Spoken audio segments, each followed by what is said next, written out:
Live from Orange, this is Paul Murray Live.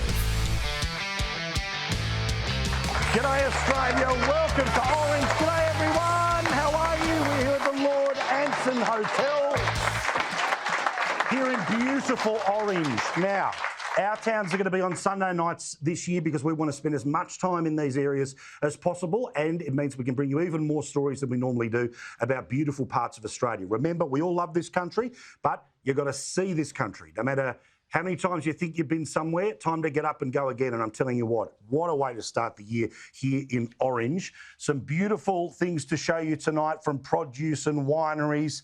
And then I've got to tell you as well, myself on a trike was something to behold. It was fun to do, and I've got something special to tell you about that a little bit later. But Mark and the team with the trike tours, that's the way to get around beautiful Orange. We'll get to all of that in a second. But as first and always, we'd like to tell you about what is happening in the world. Now, remember last week, we all couldn't quite understand why they've decided to rewrite Roald Dahl books, of course, for sensitivity. Well, we learned that the latest target is none other than James Bond books. According to the Telegraph in the UK, the Telegraph understands that a disclaimer accompanying the books will now read, "This book was written at a time when the terms and attitudes which might be considered offensive by modern readers were commonplace."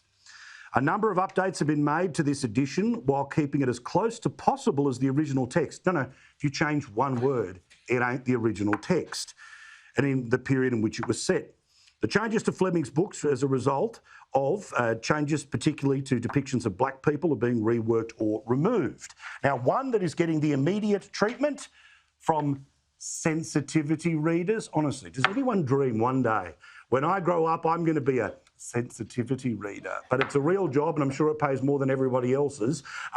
This is the first that they're going to rewrite. Roger Moore is James Bond 007 in Ian Fleming's Live and Let Die. My name's Bond.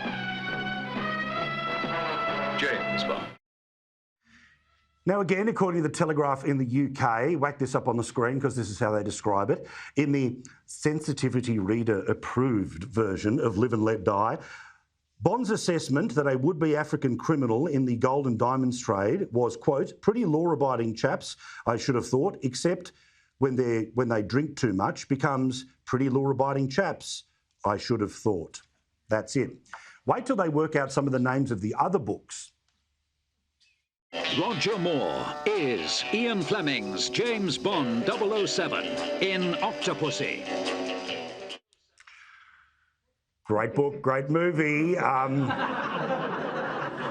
Today was the memorial service for Olivia Newton-John in Melbourne. Lots of showbiz people and plenty of normal people there as well to celebrate an incredible Australian life. We know she died a while ago, but the family waited till now to have this moment for her. Her husband, well, like all husbands do, speaking of how incredible his wife is, but knowing that he always had to share her with the rest of the world, especially Australia. And we'd each had some hard times in our life before, like everyone has. And we're just talking about how lucky we were to have found each other.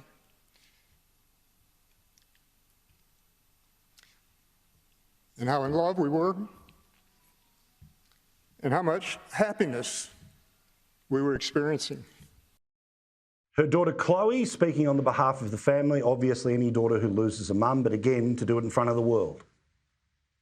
My mom could find the beauty in everything. My favorite thing to do was watch her watching the birds and the flowers, smelling her roses, and the joy it brought to her face was a thing of beauty. Excuse me.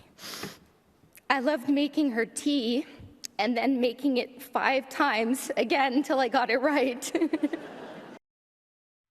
As always, strength and love to everyone who's battling or anyone who's lost anyone that they care about of recent times, to all of those that are sick watching us wherever you happen to be it in this room or be it around the country. We love you and your family loves you more than ever before. Now, let's get to the big topic that took us to Toowoomba last week, and that is, of course, youth crime. Now, I repeat what I have said multiple times. In all of our experience over the past 5 years or so, taking the Our Town shows all around Australia, no one likes talking down their region. In fact, it's quite the opposite. Often what ends up happening is that when you meet local and local officials, they try not to talk about obvious things like youth crime. But the reality is it is a scourge. It is a scourge in big parts of regional Australia, particularly in Queensland right now, despite the fact that, of course, the Channel 9 newspaper or website in Queensland will try to tell you it's all a big News Corp conspiracy. I expect the same garbage tomorrow night on Media Watch. But youth crime comes in many forms, and as we told you last week, now the number one source of youth crime in Queensland is violent youth crime, intention to hurt others. That is a big change over the past 2, 4, 5 and 10 years, and we learned today that the inconvenient truth, for those that want to pretend it's all just hype merchants like myself on the telly or the front page of the Courier Mail, is that knife crime in particular is through the roof in Queensland. Youth knife crime. That's the weapon that seems to be the weapon of choice in horrific examples. Now, the numbers that have come out today is that the best part of there's been a 21% increase in the overall amount of youth offenders that have been using knives, and that's just in the past 12 months alone. But of course, exactly as we told you last week, there was devil in the detail of the supposed change in the Premier's heart when it came to doing something about youth crime. You may remember, they are going to decriminalise small amounts of drugs. Now, the possession of drugs will not be a crime in huge parts of Queensland, but I want to explain the reason why they're doing this. The reason they're doing this is because we're about 18 months away from the Queensland election, and the Queensland government wants to go to an election saying, we magically dropped the amount of youth crime. So I checked the statistics this afternoon to double check my point. Of the more than 10,000 youth offenders that were in Queensland in the financial year of 21-22, they're the latest numbers we have from the Bureau of Crime Statistics, there are about 1,400 youth drug offences. Do the maths, 14% of youth crime will now just disappear. So if you hear anything from the Queensland government that youth crime has been dealt with, youth crime is down, well, knife crime is up 21%. The number one cause of youth crime is violence, but the overall numbers, yes, they will drop by about 10%, but that's literally because they're not calling it a crime anymore. And also we learn that they spent one day talking about criminals who end up breaching their own bail, that becoming a crime again for youth offenders, but on the same day as they decided to turn around and decriminalise the possession of drugs, and again, regardless of how you feel about that issue, it's being done to massage the statistics. But I don't think anyone believes that when you've got more violent crime around, the ultimate solution is to throw more drugs at it. But we also learned today that, guess what? Pills are about to be tested at Queensland music festivals, because despite the fact that it's illegal to purchase them, despite the fact that it's a completely and obviously unregulated market, if I lit up a cigar at one of these dance festivals, not that I'm planning to go anytime soon, that would be poo-pooed. You want to take pills, they'll double check them to make sure whether they're going to kill you or not. And unbelievably, they've turned around and called this decision, among other things, a certain degree of bravery. So they want a gold star now, that they're going to double check the drugs of kids, that if they're even caught with them, won't be a crime anymore, because it's not about actually doing anything about youth crime, it's about massaging the numbers. Bravery. They want a gold star for throwing more drugs at the problem in Queensland. Meantime, here in New South Wales, about a month away from the next state election, to be honest, I don't know what's going to happen. Now, I know what I think should happen, but we'll get to that in the coming weeks. But you've got right now a Premier who's in a minority position, but you've got the Labor Party that needs to win 11 seats to get there. So interestingly, there were a couple of areas that were worth talking about today in terms of what their policies were. Now, the Premier decided to make some more changes to stamp duty. Now, again, the way this works is it's all beautiful for a first home buyer, but the reality is that if you stay in a house for longer than 12 years, you will end up paying the state government more than you would have if you paid up front. So it's all good if you're buying the 1 and 2 bedroom unit. Those people normally move on within 10 years. They will end up paying less. You move to the family home, you stay in the one where you're going to keep your kids, you stay there for 15, 20 years, you decided not to pay stamp duty up front, you pay more tax in the long run. Put simply, any deal, regardless of what it is, if it's buy now, pay later, you pay more. But an opinion poll came out today saying that 70% of kids think they'll never be able to own a house. Now, I know this is hardly the favourite show of young people, but When has it ever been easy to buy a house in Australia? Plenty of people in this room will remember 17% interest rates, and it's always been hard. It was hard for parents, it was hard for grandparents. The reality is the biggest problem when it comes to housing, certainly in Australia, is supply. You see, many local councils, particularly in the cities, every time that there's an opportunity to create more housing stock, they say no, especially in those teal seats.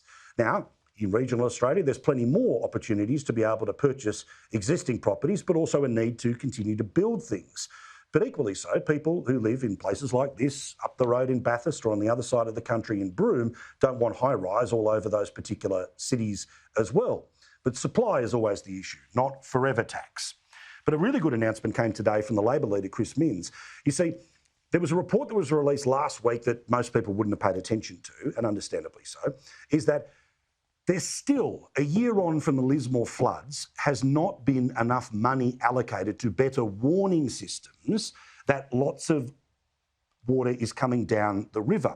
Now, you see, as we told you 12 months ago when we were in Lismore, one of the reasons everyone woke up in the middle of the night and it was at waist height was because the Bureau of Meteorology had failed and the warning systems had also failed to be able to tell people. Now, it doesn't stop a flood, but it does stop those scenarios of people ending up on a roof or, God forbid, people dying. Labor made an announcement today that they will put more money into better warning systems. Now, also, though, the one thing nobody wanted to talk about today was just a little bit of detail, that was hidden in one of those Matt Keane bills about transitioning us to new and better energy. That is a tax. A tax for the transition from the grid that used to work to the one that still doesn't work right now, but it makes Twitter feel better, so you will pay. Channel 7 opened their news tonight with this exclusive. You will pay a transition tax. They announced it on Friday when they thought no one was looking. Good evening. The cost of living crisis is about to hit harder with a fresh tax hitting the family power bill. Late Friday, the government quietly reported it's imposing a $138 million tax on energy companies to pay for clean energy policies.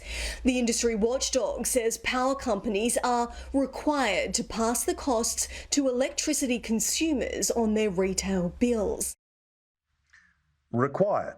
Remember when all those state energy ministers got together with Albo and said that they had somehow worked out a plan, all of it was okay, no one would end up paying as a customer? Well, surprise, surprise, you are, you will, let alone where all of this stuff goes, but whatever, they don't care about that in teal cities. Meantime, to the wider economy and the national focus of Albo and Grim Jim Chalmers, the Treasurer of Australia, who is the great passenger of Australian economy, despite the fact that when the numbers are good, it's all his fault, and when the numbers are bad, it's definitely the last mob's fault. Well, we learned today via an opinion poll in the Channel 9 newspapers, the Resolve organisation, about just what taxes are Australians willing to put up. Surprise, surprise, they say company tax should increase. So anyone who's got a small business, they don't care. They think you can pay more because, you know, business has got all the money in the world, right? Anyone who's ever run one would know that's not quite the case. Remember, you're competing against the rest of the world when you're trying to build things, but they want higher taxes, apparently. 57% of people say special ones going on oil and gas companies, as well as mining companies. 43% of people say that they want to reduce negative gearing. Surprise, surprise, that didn't work in the 2019 election. And then think about what we've been talking about for the past week. Just 34% of people, Greens voters, want higher superannuation taxes, and just 29% of people, all work for the ABC, want to delay the stage 3 tax cuts. Lydia Thorpe. So we all know Lydia Thorpe is too crazy even for the Greens. So she decided to leave the Greens. And when I mean crazy, I mean passionate and independent. Now, she, of course, decided to go to the Mardi Gras in Sydney last night. And I know she feeds off the attention, but she made the decision to lie down in front of a float of police officers. Now, what I want to show you here is that, firstly, she will not be charged. Anyone else who would have interrupted the Mardi Gras, you can imagine what would happen. But the reason I want to talk about her at all, and talking about her at all, is feeding the machine. Listen to how she talked to the police, and nothing's going to happen to her.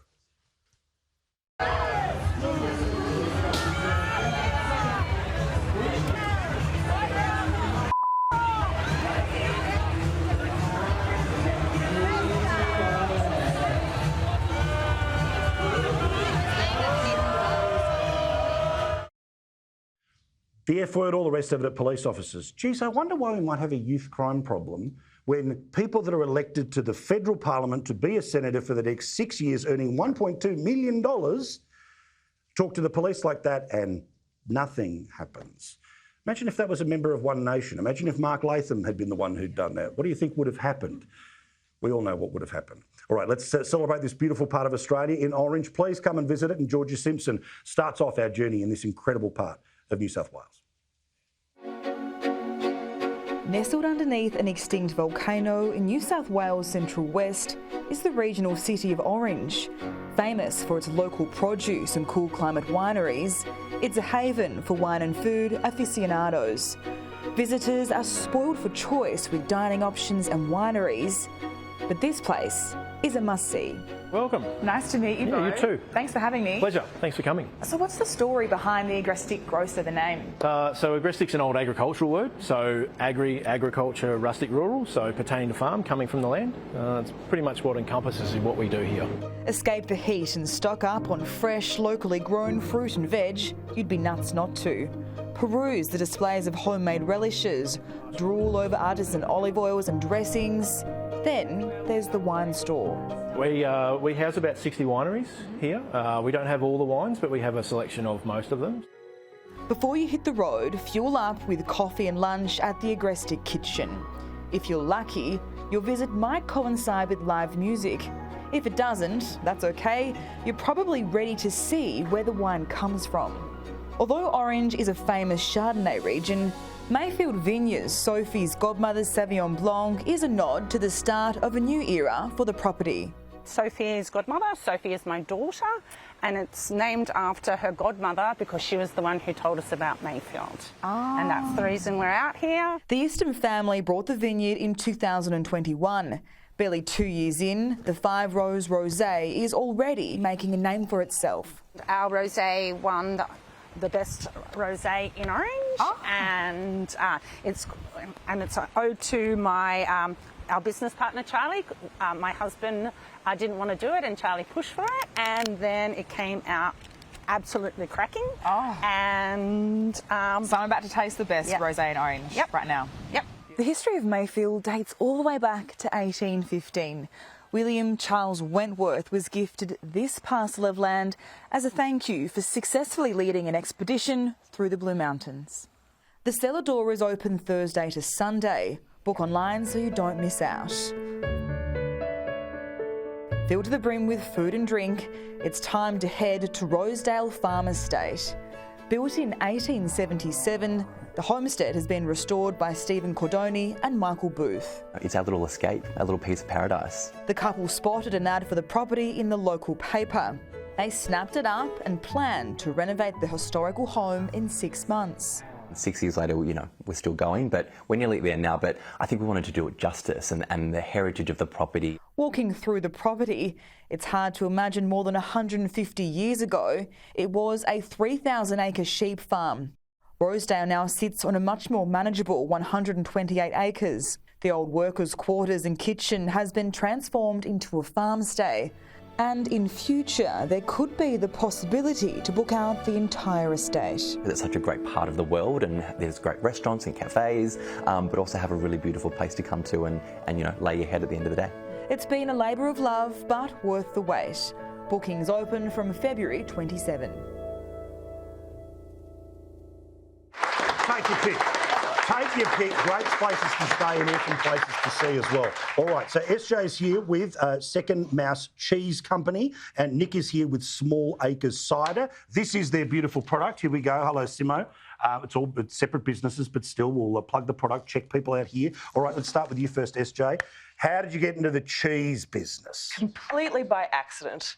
My background is engineering. I'm a draftsperson, and I did a one-day learn to make cheese at home course, and I fell completely in love.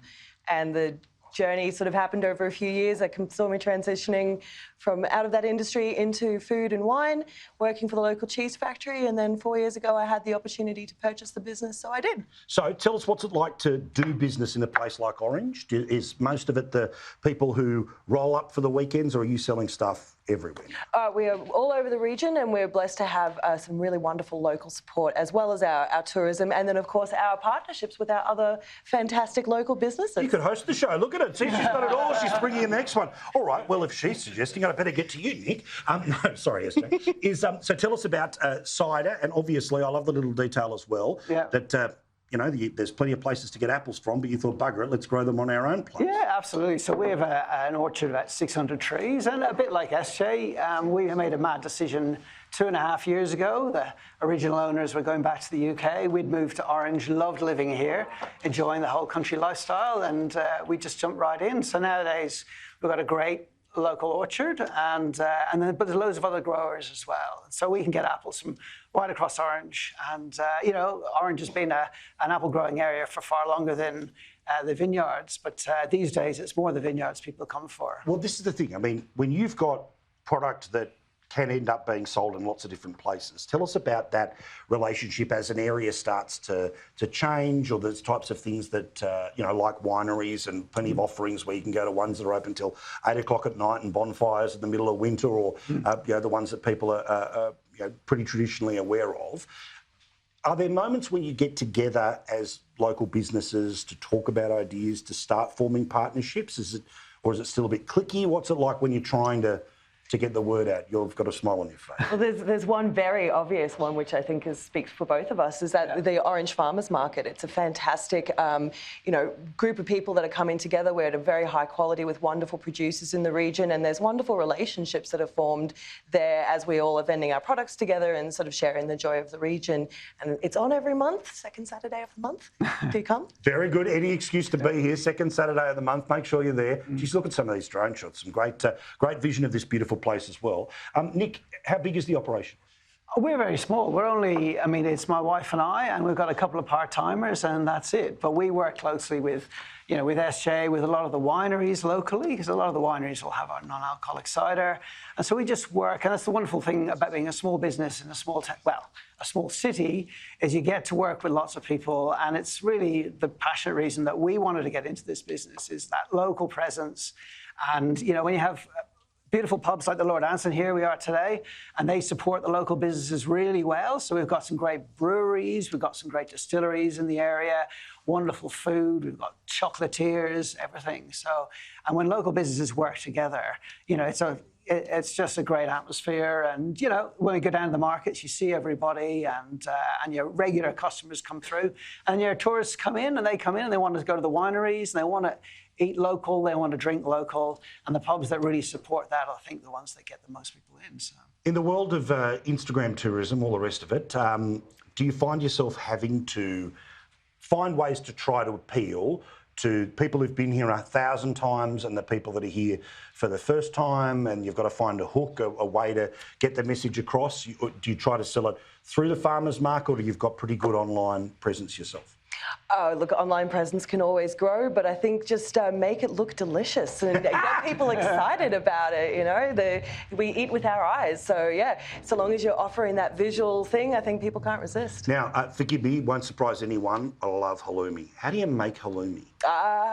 It's a beautiful process, and it's a really quick process. I can make halloumi today and sell it tomorrow. So yeah, so we retain the whey from the cheese making process. So when the cheeses are fresh, we bring the whey to a nearly boiling point, put the halloumi into the whey, and it will float to the top, and that is what changes the protein structure, so you get that beautiful squeak and no melting. Ooh, this is the way, how very Mandalorian of it. Yeah, absolutely. We hand salt every piece, so we draw it back to a bare minimum, and it's got a beautiful soft texture. And I'm getting hungry. Yeah, that bloke talking halloumi, I think I'm rather happy. All right, make sure this is non-alcoholic, and we'll make it through the rest of the show. Thank you, guys. Give them a round of applause. Great examples.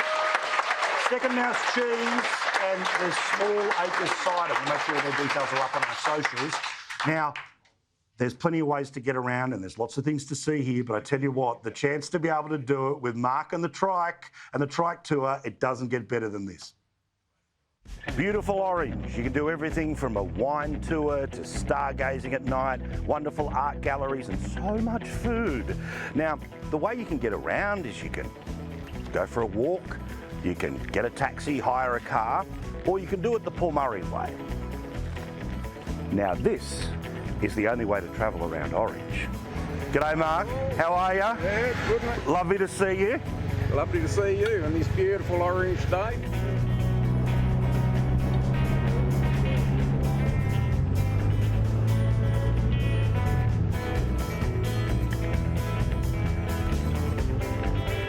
Well, Mark, that was everything that I'd hoped it would be, and we're just getting started. Where are we?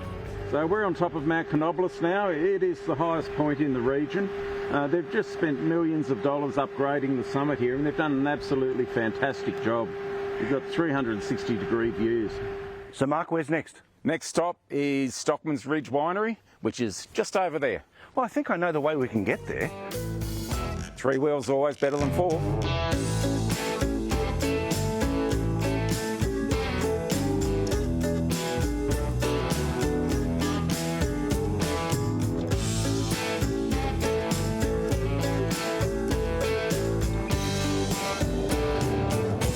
So here we are, turning into Stockman's Ridge Wine, our last winery for the day. This is a really cool atmosphere in this winery. They do a lot of weddings and parties. They've just installed a new big marquee, which you can see out there in the distance. What a view. Look at this. It really is one of the best relaxing wineries in Orange, I feel. People always leave this to last because people tend to get here and don't want to leave. So here we are at Stockman's Ridge Wines, our last winery for today. Well, after a spectacular tour, thank you very much, Mark. Thank you, Paul. It's been a pleasure. You are off the clock. It is time to sample some of the best that the local area has to provide. Thank you very much.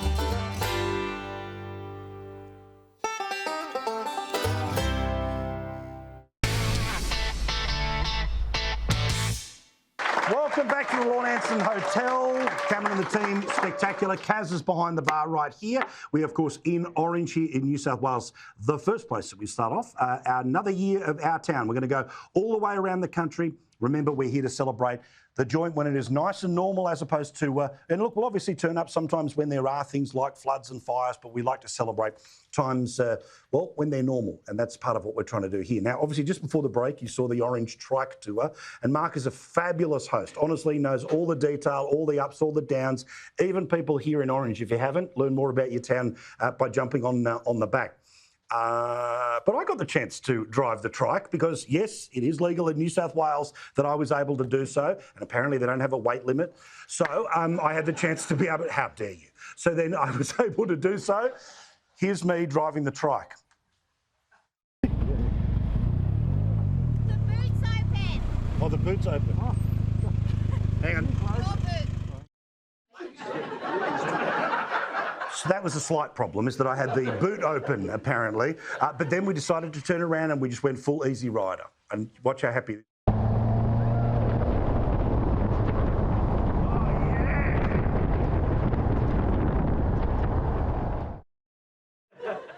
Now, if there's anyone who'd like to lend me a trike for the rest of my life, feel free. Any companies, I'll find a way to mention it on the show each and every night. Happy to do so. Just get in touch, okay? paul@skynews.com.au, paul@skynews.com.au. Honestly, Mark, it's a magnificent machine you've got. Beautiful daughter, lovely wife, beautiful family as well. Lovely to see you here, along with everyone else. Georgia Simpson's got a little more information, because this, of course, is the birthplace of Banjo Patterson. And in fact, just in the past couple of days, there's been a big poetry festival in this part of Australia, and Georgia celebrates that and a whole lot more.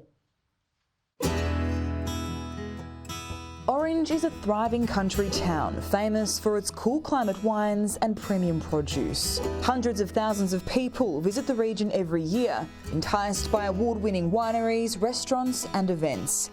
The region's heritage and history is just as rich as the food. The area is home to Australia's first gold rush. Gold found in 1851 in commercial quantities at Ophir really led to a discovery of gold elsewhere in the region. Including Lucknow, the home of Wentworth main mine. In a period of time, you know, across the relatively small strike length of the Lucknow goldfield, the gold that was being won out of here made it one of the richest in its day. More than 160 years on, the mine has well and truly ceased operations. But you don't have to look very far to appreciate its gold mining heritage. This is the poppet head. Its main function was really to run all day and to get the water out of the mine, to keep it high and dry so that the miners could do their work.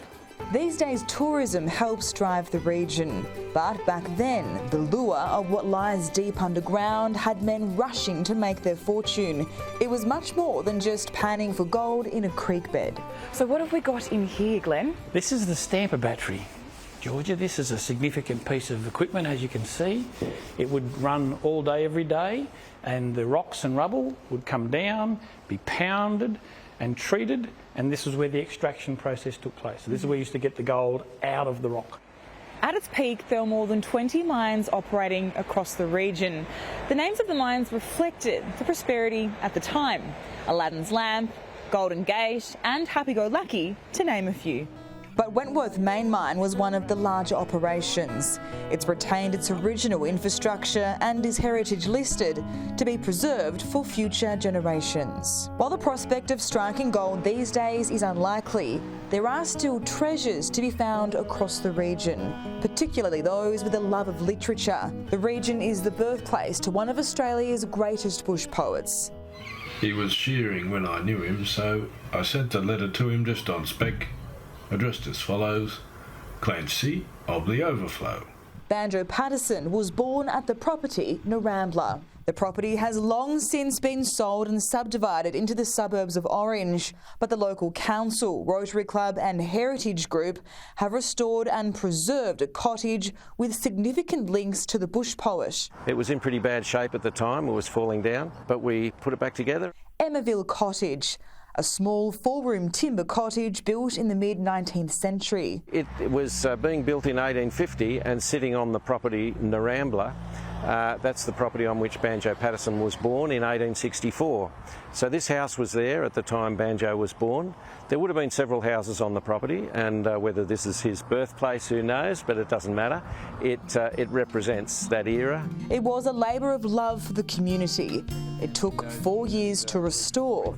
It's not the only nod to the poet. During the last week of February, Orange hosts the annual Banjo Patterson Australian Poetry Festival. So whether you're searching for gold or want to see some of what inspired Banjo's stories, it's worth stopping off in Orange and its surrounding towns.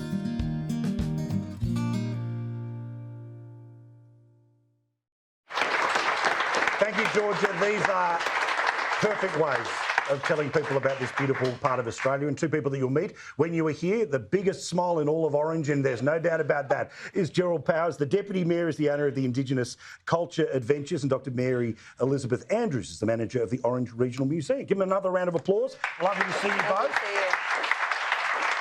Gerald, let's start with you. Let's put the Deputy Mayor hat on for a second here. So much happening. You've just come through the poetry festival period of time the past couple of days. You're moving your way towards Easter. There's always something happening in Orange, isn't there? Yeah, as we said, Paul, we just celebrated Banjo Patterson. We actually celebrated a 100-year-old pole around here, electrical pole that actually was established in 1923. So now we're just celebrated that. So that's an amazing aspect of it. But then we move into, we've got Food Week coming up, Paul. We've got amazing aspects of things that people can come out, as what your show has already portrayed, in relation to what is so special about Orange and why should people come over the Blue Mountain and come out here. And yes, we had the powers on. Yes, we actually got bitumen roads. A lot of people say, we didn't know that he had bitumen roads. And I said, yes, we've got electricity and all the rest. So it's about enjoying the food, the wine, all aspects of what Orange can actually give in relation to tourism, you know.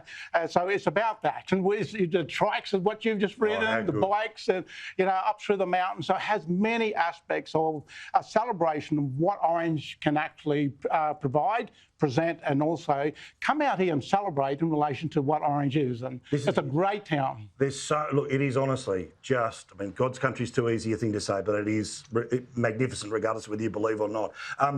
Doctor, tell us about the museum, about what you've got in it, how you try to keep it fresh. What's it like? Yeah, sure. So the Orange Regional Museum is a relatively large regional museum. We tell the history of this area. We've got a long-term local history exhibition called Inherit, which has more than 100 objects from right across the region. So we're telling the stories from Molong and Millthorpe and Blaney right out to Canowindra and Yagowra, because of all of those interconnected stories across the region. I don't think you could have lived there in the past or the present really without actually exploring and having connections across the whole region. We also have a changing exhibition program, so really vibrant exhibition program with lots of different shows for people to see. At the moment we've got an exhibition about the De Niro boys. So that's a group of internees in the Second World War, many of whom were artists. Not many people know that they actually spent some time in Orange. So we've got original artwork made in internment camps in Orange during the Second World War on display at the moment, most of which has never been seen before. So that's the kind of thing we've got on. Next show coming up, it's all about entertaining the kids. We're talking about our local agricultural shows with hands-on activities for all the kids around the region and families. Awesome. I think my girls are still awake and they'll be very pleased to hear that, because we're certainly coming back to Orange. Tell us about your business over the Cultural Adventures as well. What sort of stories are you able to tell about the many thousands of years of this part of Australia? Yeah, Paul, you know, Indigenous Cultural Adventures has an aspect, an opportunity to showcase the Rajput country here that I've had the privilege of living on for 40 years.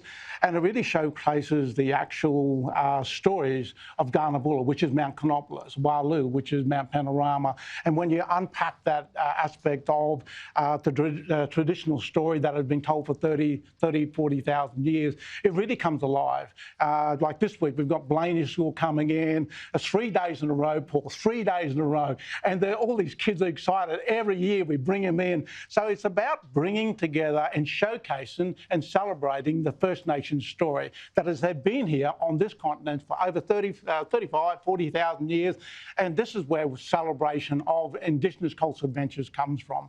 So that's what we do. We do bush tucker food and everything else too. Do you find that as the years have changed, that there are people who seek this out as like one of the top 3 things they want to do? This is part of learning about a place that you're going to, apart from the food, apart from the museums. They want to learn about the other histories too. It's one of those things, Paul, that we would say, yes, there's wine, there's food, there's all these things, but there's more.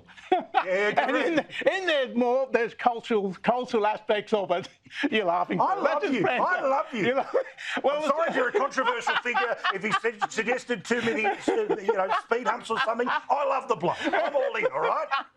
Yeah. You got me going. Yeah. So it's about celebrating all that. And so I've had people from America, from Canada, from Japan ring me up. Japan's a bit strange to try and get a hold of, but, you know, it's just like, what are you doing? Yes, so they fly to Sydney and come out to Orange, but all across Australia, they come here to Orange. And that's what Orange actually has an opportunity to celebrate, you know, all of the multicultural stuff, but also this very first thing, the First Nation people. I'm so pleased that you talked about Millthorpe and you talked about Blaney, because Blaney's one of those places where, okay, you can go to the pub, you can go to the Chinese restaurant, you know, the wind farms are there, but there's plenty of, this is the thing, these satellite towns, and I know it's been our experience, say, when we went to Tamworth, that, again, there's a lot of people who just think there's Tamworth. Well, hang on, there's all these other places around. How important is it that in a museum you say, okay, welcome to Orange, but just over here, just up there, just over there? Yeah, I think it's really important. A lot of what we do is for our local community, for our schools. We have fabulous First Nations engagement days that Gerald gets involved with for our local schools, but we're also co-located with the Visitor Information Centre, and they're the fabulous people who welcome everyone to Orange. And they're the people that are pointing people right across the region, and I think it's really important that what we do is showcase those stories so that people can go to those towns, go to those villages, and can have that little bit of understanding about the history that gives them that deeper connection with what they're seeing and where they're going. Well, again, congrats on what you're able to do for locals. It's good to see about kids coming in and people who come in from the other part of the country. It's awesome to see you. Thank you very much, guys. Give them a round of applause. And while you're at it, now, whenever we do in our town, we always love to give away a meat tray. Well, we're also throwing in some lovely wine as well. Now, we know the doctor's got her ticket here. All right, who else has got their ticket? Search around for it.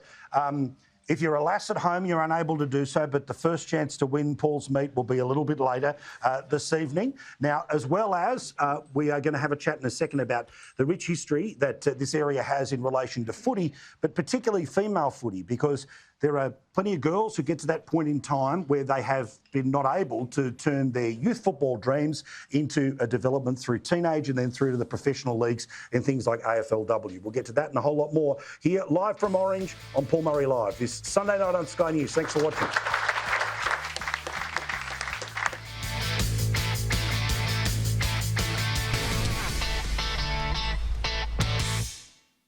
Just checking some information here from the Australian newspaper. They've just dropped a brand new news poll about the New South Wales election. And apparently the lead that Labor had has been cut in half. According to this, in September last year, it was 54-46 in favour of Labor. It's now 52-48. However, on the primary vote, the Libs are up. They're up 2 points to 37. Labor down 4 to 36. The Greens at 12 and other has gone from 13 to 15. So the independents in all of their different stripes, as well as One Nation and all the rest, those seem to be surging right now. Currently, the better premier or preferred premier number is Perrottet 43 to Minns 33. So Perrottet up, Minns down, and things getting a little bit tighter in that particular election. But I always like to tell you the news. There'll be plenty more of it, of course, tomorrow morning with Peter Stefanovic, and then all day through to us again tomorrow night. Now, I talked before about the AFLW and our dear friends at Harvey Norman. Now, I won't muck around. This ain't Channel 2. The reason we are able to come here is because of the support of Harvey Norman. They've been with us since day one. We've gone to Broome and we've gone to Launceston and we've gone, you name it, everywhere. We get the chance to do it again this year, and we do that because of Harvey Norman. So we thank them very much for their support, and we thank their support and partnership with the AFLW. Since 1858, when the first bounce of the first game of AFL happened just outside the Melbourne Cricket Ground, Aussie Rules has been giving Australians timeless memories. From Jason McCartney's football return after his horrific injuries in the Bali bombings in 2002, to recent moments like Buddy Franklin kicking his 1000th goal. AFL is a game that couldn't be more loved by Australians. But as always, when it comes to history, some people are left out. But no longer when it comes to this sport. You see, in 2017, AFLW began its inaugural season. It meant that little girls would be able to dream as big as little boys and to be able to aspire to playing footy for a living one day. A big part of making that happen is to make sure that there are coaching pathways for these Aussie kids, giving them the training they need to back up their big boot dreams. Making sure that the tyranny of distance in regional Australia doesn't deny kids their potential, Harvey Norman's partnership with the GWS Giants makes sure that even here in Orange, people can live their footy dreams.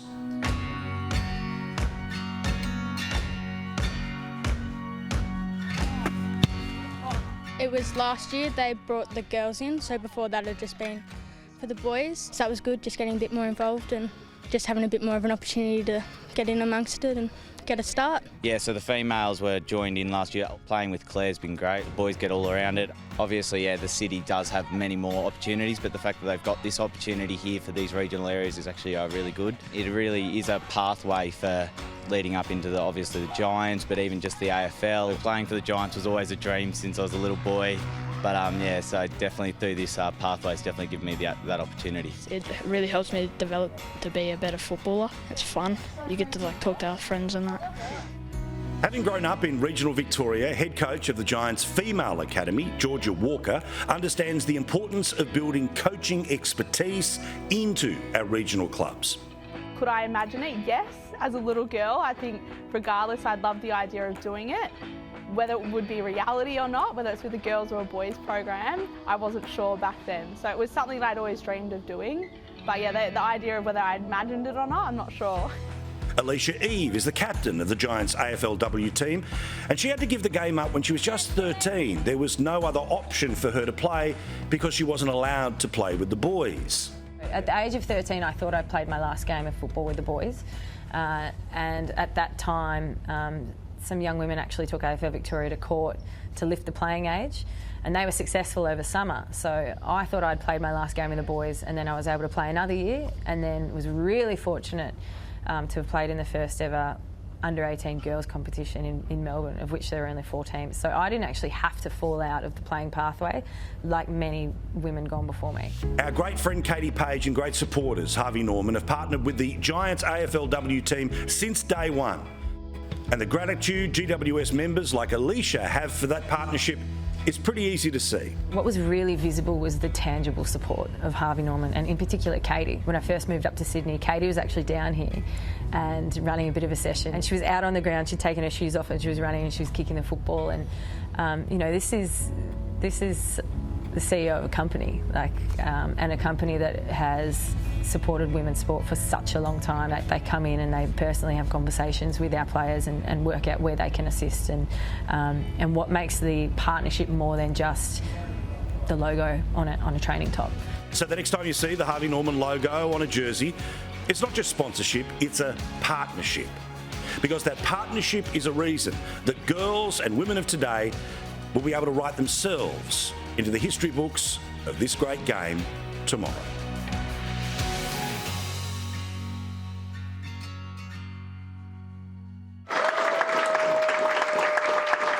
Every special little girl should be able to do a banana kick, no matter how old or young they are. Now go to sleep, Asher.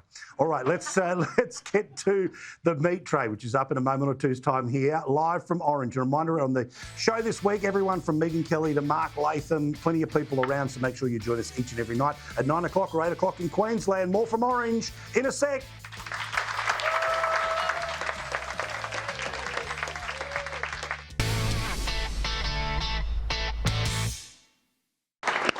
Welcome back to Orange. This wonderful man is Phil Donato. He is the local state MP here. Now, we go way back. Yeah. Council amalgamations, greyhounds. You've been re-elected a couple of times. Good luck for what's happening in about a month's time. Thanks very much, Paul. But you're about to have a career high. You're about to help me draw a meat tray live on television, all right? So, Phil, of all of the things, this might be the hardest of all, because all of these people get to vote. I'll make one person happy, and a lot pretty cranky. Yeah, everyone, someone's going to walk across. Now, what have we got here? We've got a blue ticket. Yes. L30. Oh, yay! We got a winner. Come on down. It's a fair meat tray. There it is. And who's this? This is with Brad and the team of North Orange Meats. So well done. Come on down. Sorry, sir, I'm going to pass some meat over you. Here, if you don't mind. Well done, all right, Brad. thank you very much. Excellent, well done. All right, well done, now to Charles and John at Mayfield Vineyard. We spent a bit of time there and a little bit of money yesterday. Support the local business. Bloody oath we did. I tell you what, we paid a month's worth of rent. And anyway, let's get into, and I don't drink, which was quite surprising, but still. Righto. All right, so this one for the whole box. Blue ticket, L61. UBIT! All right, well, congrats. Come on down. All right, come on down. We'll sort all of that out. Now, Phil, Is he old enough? Check his age check. Oh, I'm 18, I swear. That's how it works. I have my ID back. All right. Well, that's all right. I'll give that to you and commit the crime, okay? There you go. Well done, mate. Congratulations. All right, Phil, before we're done, what's it like representing this part of Australia? Oh, look, I mean, completely honoured and privileged to represent a beautiful part of Australia. I mean, you've heard from a number of speakers, and it's all about the experience, really. That's what it comes down to. People want to come here and experience, whether it's riding a trike, whether it's going to a cheese factory, whether it's the Indigenous food cultures, whether it's going to a winery, you name it, you can have that experience right here in Orange. And it's only 3.5 hours from Sydney, so come up here. We've got so many things happening over the next few weeks. We've got the Orange Running Festival next weekend. We've got Food Week. We've got the Canowindra Balloon Festival, which is a huge event. So that's only the next few weeks. So come out and really support the local regions. See that? He had a minute of national TV time and he talked about the area, not himself. That's why I like the guy. Thank you, Phil. Give him a round of applause. Phil Donato, very good man. Good man, the independent member for Orange here. Thank you very much, everyone. It's been a wonderful show. Nice time. We start our journey that goes all the way around the country thanks to the wonderful people of Harvey Norman. Thank you to Cameron and everyone here. It's been a wonderful time in Orange. We will see you back in the Man Cave tomorrow night. But till then, enjoy the Royal Report right now on Sky News Australia. Highlights at skynews.com.au, and all of the businesses that we've mentioned tonight will be up on my Facebook page. Give me about half an hour because I think some people might like some selfies. Good night.